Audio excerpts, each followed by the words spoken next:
Hello and welcome to a video where I will tell you everything you need to know about the upcoming changes coming to World of Tanks with the update 9.16. All information in this video is taken from the first iteration of the test server, so things might change. The most obvious addition was the map Paris, which now will be available to play in the random battle queue. Previously you could see this map in the domination mode, but since that got removed it got changed a lot. Caps are now where the spawns used to be, the various terrain got considerably leveled down so there's not nearly as many pockets, and overall it seems like a pretty decent map, combining zones for both long range snipers and short range brawlers. There has been a lot of interface improvements both in the garage and the game itself. Most of these features are heavily inspired from popular mods like XVM or various damage panels. You can now enable a second row of vehicle selector in your garage, quickly see what missions you have enabled for any chosen tank type, and also compare statistics of tanks against each other. Armor Inspector is still not in the game though. Wargaming was also very kind to add a button launching your web browser of choice and directing you to the premium shop so that you can spend your hard-earned money on pixel tanks just a little bit easier. It's also possible to sort all the notifications the game gives you now into informational, social and personal messages. This means that you won't have to scroll up a million times to get that platoon invite you missed. The in-game interface has gotten a lot more informative. The damage received indicator has been completely reworked. It includes the name of the tank attempting to kill you and the amount it hit you for if it penetrates. Otherwise it can show what modules it destroyed or damaged, or how much damage your armor blocked with a shell. This also works for vehicles that weren't spotted when they fired, so there is no advantage for mod users, which is absolutely brilliant. The interface is also enhanced with various damage counters, damage done, damage blocked and finally damage spotted. Scouting missions just got a lot easier. Another thing that got introduced is a log of the various damage numbers that you can enable, the damage you have done, blocked or spotted, but it's missing a damage received parameter, so if you get shot by something big and don't read it off the marker immediately, you will not know what tank shot you. I feel like this is a slight oversight and hopefully it will be added at some point. At least the chat now has a history, so now you can scroll up and see who said what, which is nice.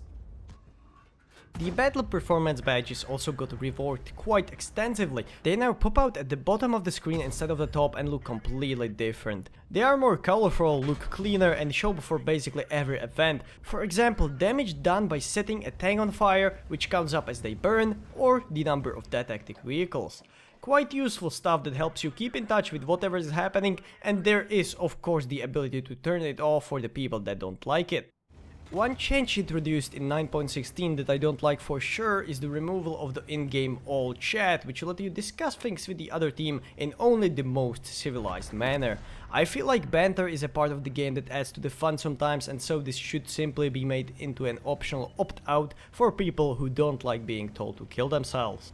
The minimaps got changed quite drastically as well. Wargamer completely switched the overall design of the maps and moved on to a more informative, less graphical style. You can see if the terrain is passable or not from just glancing at the minimap, or tell a destructible structure from an immortal one. Quite a useful change. Other than the UI changes, we got a lot of other various tweaks. One of the most important ones is that the matchmaker never puts people sharing a clan into the same team. I presume this decision was made to counter people helping their clanmates achieve certain missions, but it seems like putting them against each other creates more potential for such mission rigging or sharing enemy positions, but maybe I just read the patch notes wrong. Another big change in regards to clan activities is that people you invite to your stronghold as legionnaires can now be in other clans and not just clanless, which is quite great. Also, stronghold attacks can now be carried only against tanks which level differs only by 1 compared to yours, so a tier 9 stronghold can only attack tier 10, 9 and 8. As with every patch, Wargaming changed some sounds around. Certain gun calibers now sound slightly different and there is more variety. Also, there were sounds added to illustrate a module getting damaged, and the engine now makes various sounds based on the driver's input. The sound settings were completely overhauled, more sliders were added, and you can now also set what sound plays when your sixth sense goes off, which is quite amazing. One perfect change is that the delay between tanks getting in spotting range and actually getting spotted has been reduced, which means no more tanks pulling out of cover, firing at you and backing up before you can react, at least until the service melt.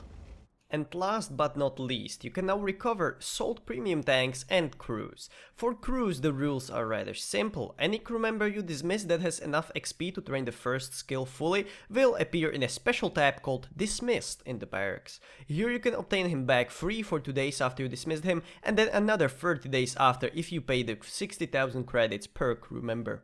With vehicles, it's a bit less clear. It doesn't seem like the feature is in its finished stage, so right now it says your sold vehicles will only be recoverable for the next 3 days, but I suspect it will be something closer to at least a full month. With campaign gift tanks like the Failove, I couldn't see a set time, so it's possible that it will be permanent for vehicles that can't be bought in the premium shop. Regardless, it's an amazing feature that will help against misclicks and drunken rage selling, which occurs even to the best of us. Please keep in mind that this feature will only work from tanks and crews dismissed after the patch 9.16 went live and not before. And that's about it for today. If you enjoyed watching, feel free to like the video, subscribe for more, or even leave a comment below. Thanks for watching and see you next time.